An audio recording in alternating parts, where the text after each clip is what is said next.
कबीरधाम के बोडला विकासखंड स्थित प्राचीन अवसर पाठ बाबा धाम में आस्था और पर्यावरण संरक्षण का अनोखा संगम देखने को मिला।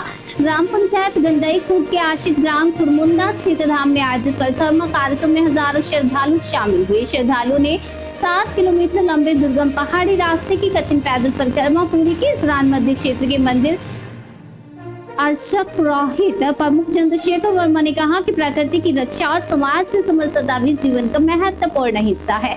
रक्षाबंधन से पहले श्रद्धालुओं और स्थानीय नागरिकों ने 415 एकड़ में फैले पहाड़ और जंगल की सुरक्षा का सामूहिक संकल्प लिया। इस दौरान जंगल में वृक्षारोपण करने और प्राचीन विशाल पेड़ों को रक्षा सूत्र बांधकर उनकी रक्षा करने की भी शपथ ली गई।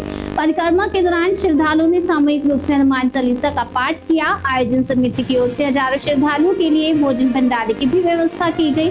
आयोजकों ने बताया कि पर्यावरण और आस्था से जुड़ा ये आयोजन अब हर साल इसी तरह आयोजित किया जाएगा। कार्यक्रम में आसपास के दर्जनों गांवों के ग्रामीण, पुजारी और गणमान्य नागरिक बड़ी संख्या में मौजूद रहे।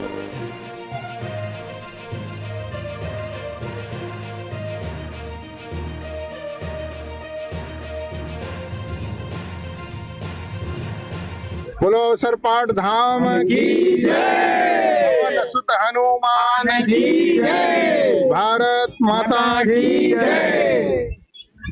आज रक्षाबंधन की पूर्व संध्या में अवसर पाठ परिक्रमा, अवसर पाठ धाम परिक्रमा का कार्यक्रम और रखा गया है। और इस परिक्रमा कार्यक्रम में कुसुमघटा, खुरमुंदा, गंडई खुर्द, मानिकपुर, तरेगांव मैदान, बोलदा खुर्द, बोलदा कला, नेरगांव कला, अपने सिलहाटी, खड़ौदा, गंडई कला, भलपहरी, अचानकपुर और बोईरकछड़ा, इस प्रकार के सभी गांवों से सहज में लोग आए थे परिक्रमा के लिए। अवसर पाठ धाम एक ऐसा धाम है, एक ऐसा पर्वत श्रेणी है जो तपस्वियों, साधु संतों की ये तपस्थली है। यहाँ जो इच्छित फल, मनोवांछित फल यहाँ प्राप्त होता है। कोई भी व्यक्ति इनके सामने जब अनुनय विनय कोई करते हैं, कुछ मांग करते हैं, तो तुरंत उसका मांग पूरा हो जाता है।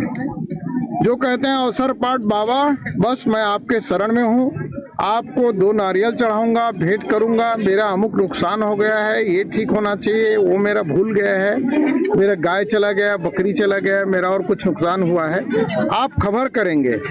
निश्चित रूप से उसका तत्काल प्रभाव इस अवसर पाठ धाम के द्वारा हो जाता है। ऐसा ये सब प्रकार से इच्छित फल, मनोवांछित फल प्रदान करने वाला ये अपना पर्वत श्रेणी है। इसका आज हम सब लोग गांव वाले मिलकर परिक्रमा किए हैं। और परिक्रमा का केवल एक हेतु है, परिक्रमा करना, यही भाव नहीं था।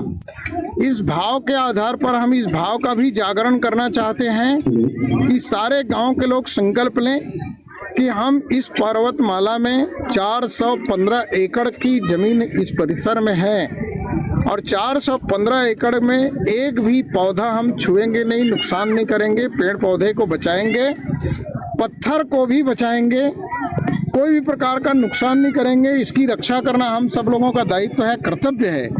इसी भावना से और इस कार्यक्रम को आयोजित किए हैं। और रक्षाबंधन के दिन आज सब माताएं, बहनें, विद्यार्थी, जवान, किसान, बुजुर्ग सब लोग यहाँ आए थे। सभी लोगों ने लगभग 1000 की संख्या में और परिक्रमा किए हैं। और यहाँ पर सामूहिक भोजन भी हुआ। सामाजिक सब प्रकार के जाति बिरादरी के लोग भी यहाँ पर पहुँचे। संपूर्ण सनातन समाज के लोग यहाँ पर उपस्थित थे। सब लोगों ने भोजन किया और भोजन कराया। एक अद्भुत समरसता का भी परिचय हुआ है। वनस्पति और पूरा इसकी रक्षा करने का व्रत सब लोगों ने लिया है। पेड़ को भी रक्षा सूत्र बांधे हैं और पत्थर को भी रक्षा सूत्र बांधकर सब लोगों ने इसके रज को, मिट्टी को अपने माथे पर लगाकर प्रतिज्ञा लेकर गए हैं इस पहाड़ की रक्षा करेंगे। और इसी प्रकार का कार्यक्रम अगले वर्ष ठीक पूर्व रक्षाबंधन की पूर्व संध्या पर अगले वर्ष भी होगा और इसी प्रकार से कार्यक्रम चलता रहेगा। यही हम सब लोगों की इच्छा थी। ये सब अवसर पाठ की कृपा से ही हुआ है। किसी एक व्यक्ति का कोई कार्यक्रम नहीं था, कोई एक गांव का कार्यक्रम नहीं था। ये संपूर्ण हिंदू समाज का कार्यक्रम था, संपूर्ण क्षेत्रवासियों का कार्यक्रम था। और ये सब कार्यक्रम अवसर पाठ भगवान भोलेनाथ हनुमान जी की कृपा से सफल हुआ। इतना ही निवेदन है। जय श्री